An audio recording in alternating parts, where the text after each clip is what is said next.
Right, hello and welcome back to the channel, everybody. This is David with Fairmere's Rangers. In this video, we're going to be taking a look at governments and how to take absolute monarchy to become a republic on your own, to force this, or after becoming that republic, doing a counter-revolution and becoming a constitutional monarchy.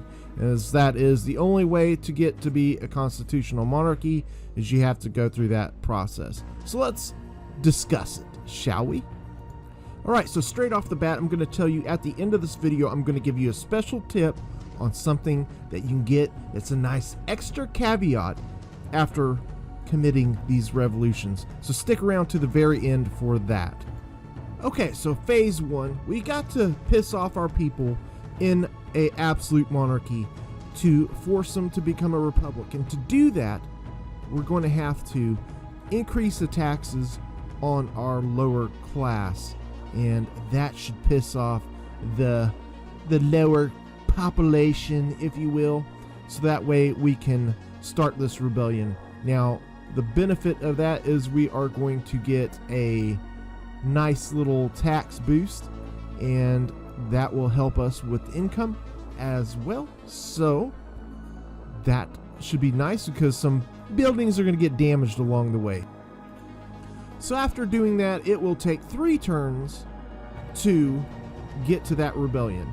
Okay, so on the second turn, these fools are going to wreck one of your buildings, and there is a thing that you can do. If they do wreck one of your colleges, just go back to your automatic save, and then you can redo that turn, and hopefully it won't wreck your college, it'll wreck one of the other buildings, and then you won't lose that negative attrition on your public order, because it's very important to keep those people pissed off at you. Okay, so the next thing we're going to do is we are going to get military access to get our army on that second turn. Before we end the turn for the third turn, we need to get our army away from our capital, so that way they don't help the government's side in the fight. Then, after that third turn, you should be given the screen where you can do your revolution. You can either side with the government. In this case, we want to become a republic, so we're going to side with the rebels.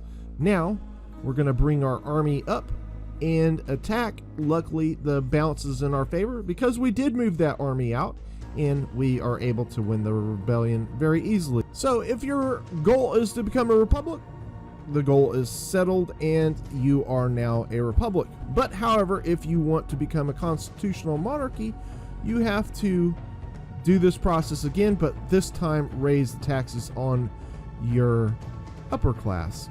Now, if your public order is not in line with where you need to be a rebellion, then you have to tweak things. You have to change your ministers. You got to look for things that they have special traits for negative to the upper class or the lower class, and make sure that you're shifting them to where that you're getting the proper ministers to piss off the right people. It's also important to note you got to balance your other regions and make sure that they're not pissed off. You just want your capital pissed off. So once you have pissed off your upper class for 3 turns, then you will have another rebellion again. And don't forget, on that turn right before the last, you need to make sure that your army is once again out of the capital.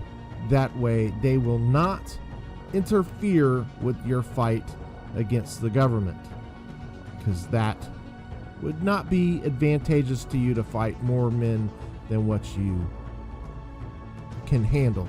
And then here we go. On the third turn, you are going to have to side between the government and the rebels. Again, you will side with the rebels and take this fight to the government once again, so you can overthrow the government and become a constitutional monarchy. Now, in this, you will get government troops instead of the last rebellion. You get your peasantly militia and conscripts. So in this, you get actual line infantry that join your little army, and that's nice. Now you have become a constitutional monarchy, and as we said, I'm going to give you an extra little tip to help give you another little extra caveat to making these rebellions so sweet. So here's your tip. Now, when you are doing these rebellions, some of these nations that you might play as have specialized units when you build up their government buildings. For Prussia, that would be the Death Head Hussars. So if you built up your government building up to that point where you can recruit Death Head Hussars, make sure you've recruited a Death Head Hussar already so that you have maxed out your Death Head Hussars, and then put them in your army and move them away. Now, once that is done and you do the rebellion, sometimes you'll get an extra Death Head Hussar for your rebellion army. Now, if you don't get it, simply do a load of your last automatic save to the intern and do it again until you get that Death Head Hussar. I've actually had it happen where I've gotten 2 extra Death Head Hussars. So in the campaign, I now have 3 Death Head Hussars where you're only able to recruit 1.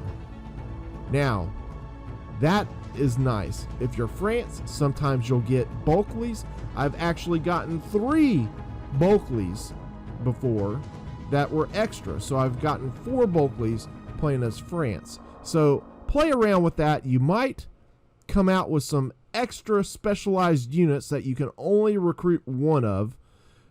And that makes it oh so sweet when you do these rebellions. So that's your extra little tip, extra little, I guess, cherry on the top, if you will, when you do these rebellions where you get these extra special units.